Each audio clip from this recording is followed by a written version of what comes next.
नमस्कार, आप देख रहे हैं ब्रेकिंग बिहार। अभी हमारे साथ है जदयू के बिहार के प्रदेश सचिव राजेश तिवारी। जिस प्रकार से आज स्वर्गीय अटल बिहारी वाजपेयी की जयंती समारोह जो मनाया जा रहा था, राजकीय समारोह मनाया जा रहा था, वैसे में मुख्यमंत्री नीतीश कुमार का एक बार फिर से बीजेपी का प्रेम छलका। किस प्रकार से स्वर्गीय अटल बिहारी वाजपेयी उनको मानते थे, किस प्रकार से उनको कई विभागों की जिम्मेवारी दी थी, वैसे में यह बातें मुख्यमंत्री जी ने तब कही है जब लगातार कहा जा रहा है कि मुख्यमंत्री नीतीश कुमार इंडिया गठबंधन से, खास करके जो दिल्ली की बैठक हुई, खड़गे जी का जो नाम लिया गया, उससे मुख्यमंत्री नीतीश कुमार पूरी तरह से नाराज हैं। वैसे में क्या एक बार फिर से बीजेपी का प्रेम मुख्यमंत्री नीतीश कुमार को अपनी तरफ खींच रहा है? हालांकि लगातार यह भविष्यवाणी की जा रही है कि मुख्यमंत्री नीतीश कुमार एक बार फिर से एनडीए के खेमे में जा सकते हैं। हमने लगातार इन बातों पर कहा है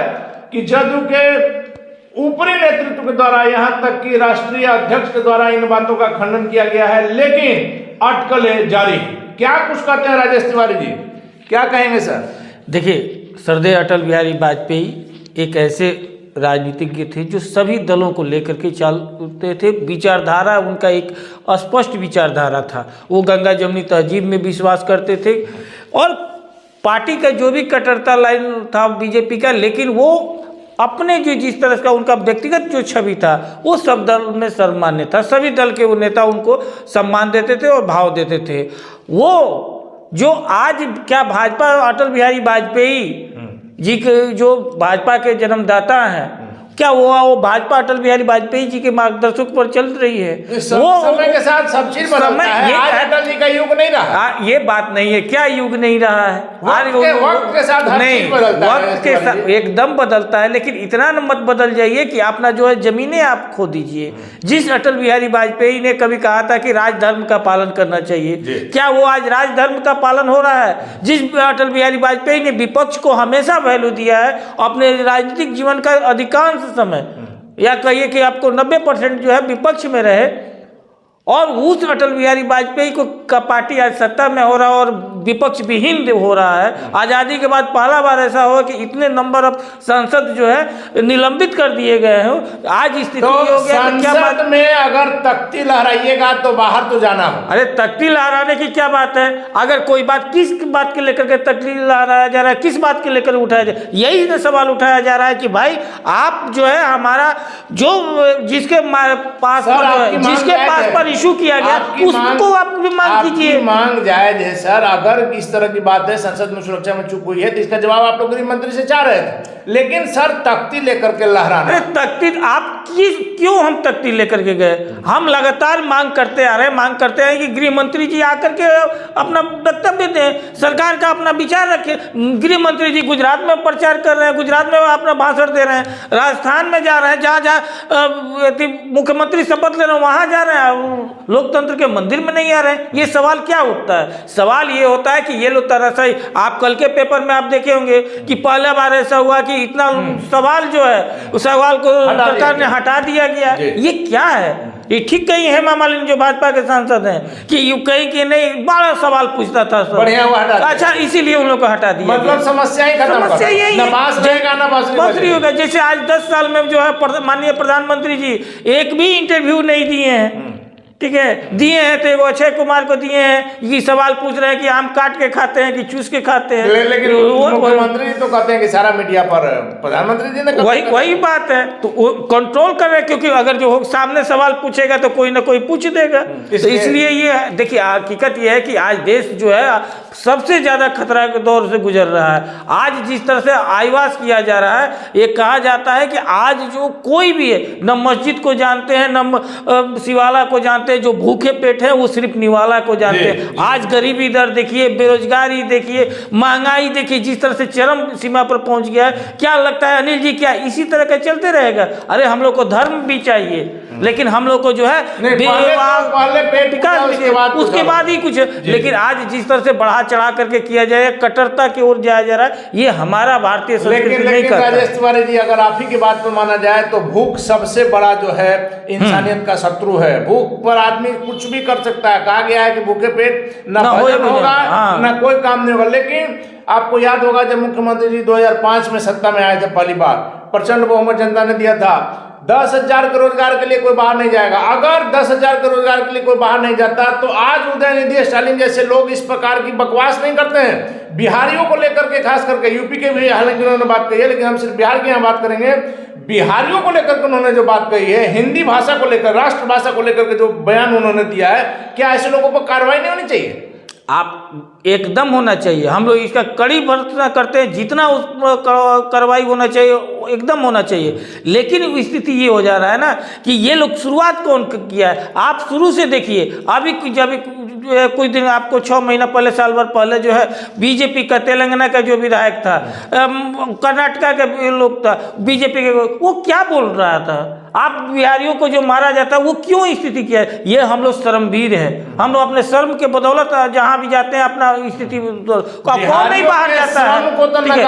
हम तो अपने देश में जाते हैं। कर्नाटका और आंध्र प्रदेश के लोग तो विदेश में जाता है। तो पंजाब का लोग बना दीजिए सर कि बाहर बिहार के लोग किसी राज्य के लोग दूसरे राज्य में पंजाब का देखिए, कनाडा में भरा हुआ है सब विदेश में। क्या पंजाब तो डेवलप स्टेट है। लेकिन राजेश तिवारी जी, आपकी बात सही है, बिहार के सभी दलों ने इसकी भर्त्सना की है। कल भी आपने देखा तेजस्वी यादव से लेकर के कांग्रेस के प्रदेश अध्यक्ष अखिलेश सिंह तक।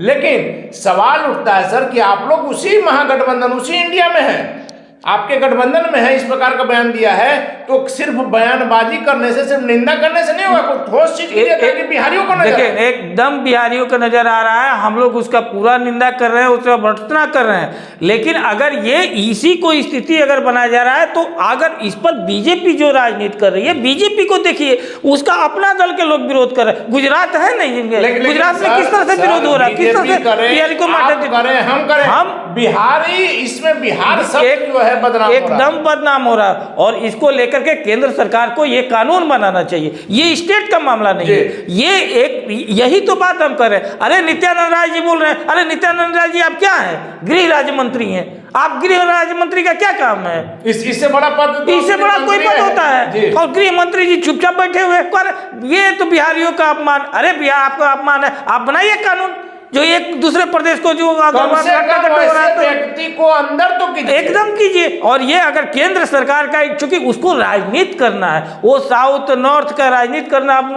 उधर से साफ हो गया है लोग दक्षिण भारत से, तो आप साउथ नॉर्थ कर रहे हैं। आपका सीधा कहना है कि जो भी अपमान हो रहा है इसमें बीजेपी का जो एकदम मौन सहमति है, एकदम मौन सहमति। अगर जो वो कानून बना करके देश में पूरा अगर संसद में पास करे कि किसी भी राज्य में अगर जा रहा है इस तरह से, अगर जो किसी को भी अगर उस राज्य को लेकर के अगर जो कोई क्रिटिसाइज करता है, कोई आलोचना करता है या अपमानजनक शब्द होता है, तो उस पर जो है मुकदमा चलेगा। ये बनाए केंद्र सरकार, स्टेट का सरकार है। आप पढ़े लिखे व्यक्ति एक चीज मानिएगा ना कि यदि बिहार के नेता आप उठा करके देखिए, सिर्फ हम रेल मंत्रालय की अगर बात कर ले तो शुरू से ललित बाबू से लेकर के अभी तक अगर आप देखेंगे तो कम से कम पटना को वर्ल्ड क्लास स्टेशन होना चाहिए।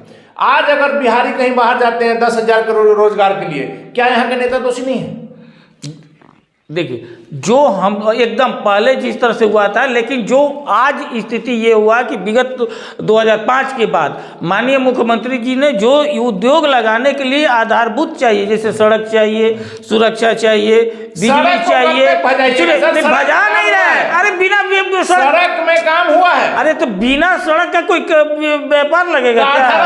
18 तो बिहार में छोटा प्रदेश है, उसके लेकर के सब कुछ हुआ ना, आज हो रहा है। आज देखिए अभी जो अभी कुछ दिन पहले जो बिहार में हुआ था उद्योग में, वो देखिए इन्वेस्टर आने लगा, सबको ही आने लगा, क्योंकि अब यहाँ देख रहा है लोग कि नहीं यहाँ कल बेउर इलाका में पुलिस कर्मियों को गोली मार दिया। अरे ये घटना पुलिसकर्मी के क्या कर रहे हैं? कहा उत्तर प्रदेश में नहीं हो रहा है, गुजरात में नहीं। हमारा व्यक्तिगत देखिए कहीं कहीं कुछ इस टाइप के व्यक्तिगत, अभी जो इस घटना को कर रहे थे आप देखिए, जो गंगा पुल के पास हुआ था वो क्या निकला? व्यक्तिगत निकला।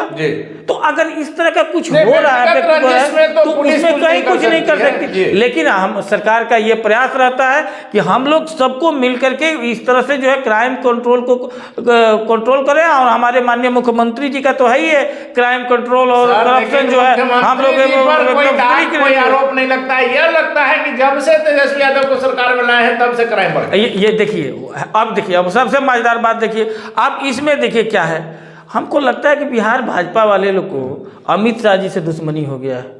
क्यों? एकदम दुश्मनी हो गया है। क्योंकि अगर ये बताइए, गृह मंत्रालय द्वारा एनसीआरबी का रिपोर्ट आता है कि 21 में जितने क्राइम हुए बिहार में, ठीक है, उससे ज्यादा क्राइम 22 में हो गया। मीन्स कि हम भाजपा के साथ थे तो क्राइम ज्यादा हो रहा था, जब हम राजद के साथ आ गए तो हमारा क्राइम कम हो गया। तो फिर कहाँ से? ये तो साफ दर्शा रहा है कि सबसे ज्यादा वो भाजपा के समय में हुआ है। उस समय हम लोग ठीक थे और आप गलत हो गए।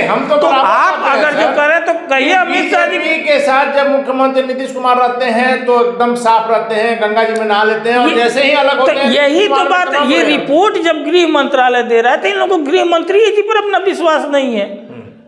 उनको कहिए कि वो इस्तीफा दे दें। एक सवाल कहा जा रहा है कि जदयू में सब कुछ ठीक नहीं चल रहा है। आपके राष्ट्रीय अध्यक्ष, आप लोग की राष्ट्रीय कार्यकारिणी की बैठक 29 दिसंबर को है। कहा जा रहा है कि इस बार अध्यक्ष भी ललन बाबू नहीं बनेंगे, मुख्यमंत्री जी से नाराजगी है, आपकी पार्टी का विलय हो जाएगा। गिरिराज सिंह ने दावा कर दिया है। देखिए, गिरिराज सिंह जी का दावा क्या करेंगे? गिरिराज सिंह जी कभी नित्यानंद राय के साथ रहे हैं? कह रहे हैं कि लालू जी सुनिए, वो है क्या ना, कभी योगी जी के अमित शाह जी के साथ साल भर में देखे हैं? कभी यहाँ जो गुटबाजी इन लोगों का चल रहा है, कब चरम स्थिति में पहुँच जाए वो कोई ठीक नहीं है।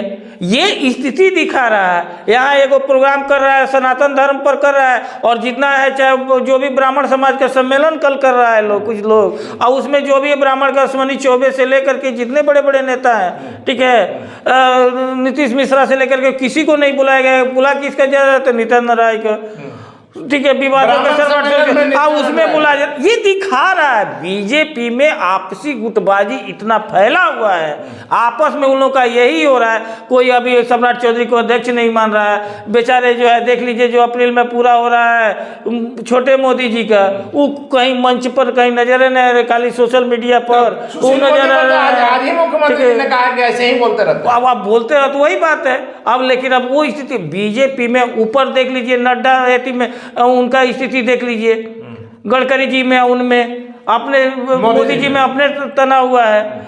तो ये स्थिति है। अब हमारे ऊपर, अरे हमारे ओर तो सब, आप हमेशा देखिएगा मुख्यमंत्री जी के साथ राष्ट्रीय अध्यक्ष जी को देखिएगा, प्रदेश अध्यक्ष जी को साथ देखिएगा, हम लोग सबको एक साथ बैठते हैं। तो इन लोगों का आपस में छुपाना है, अपना छुपाना है, तो दूसरे पर आरोप लगा रहे हैं। अपनी पार्टी का तो गलती आप नहीं मानिए। नहीं, गलती नहीं है, सही है, इसमें कोई गलती। उपेंद्र कुशवाहा के बारे में कहा जा रहा है कि फिर से नीतीश जी के संपर्क में। देखिए, फिर से संपर्क या न संपर्क की बात नहीं है। हमारा पार्टी कभी भी बिहार विकास के साथ है।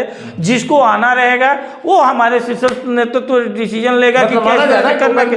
अब क्या है क्या नहीं है शीर्ष हम नहीं जान रहे, लेकिन हमारा पार्टी जो है विकास के साथ है। हमारा पार्टी में किसी भी नेता के प्रति कोई न द्वेष रहता है न भेद रहता है। और राष्ट्रीय अध्यक्ष में कोई वैर भाव नहीं है, कोई दूरी नहीं है। क्या ललन बाबू फिर से बन रहे हैं राष्ट्रीय अध्यक्ष? ये उस समय कार्यकारिणी में बैठक में निर्णय होगा, ठीक है, कि क्या होना है क्या नहीं होना है। अभी तो हम नहीं जान रहे, या कोई भी हमको नहीं लगता है कि आने वाला समय बताएगा। पार्टी में सब ठीक है, हम मनाएंगे कि हमारी दुआ है, हमारी शुभकामनाएं हैं कि सब ठीक रहे। आखिरी सवाल मेरा है सीतामढ़ी की सीट को लेकर, जिस प्रकार से देवेश चंद्र ठाकुर का जो बयान आया कि हमको बात हो गई है मुख्यमंत्री जी से, हम लड़ेंगे।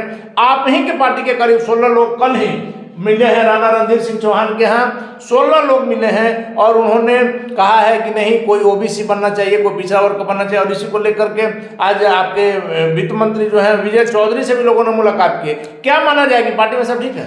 एकदम ठीक है। देखिए, हमारा पार्टी लोकतांत्रिक पार्टी है। अगर भाजपा जैसा तानाशाही तो है नहीं, जो फरमान जारी कर दिए हो गया।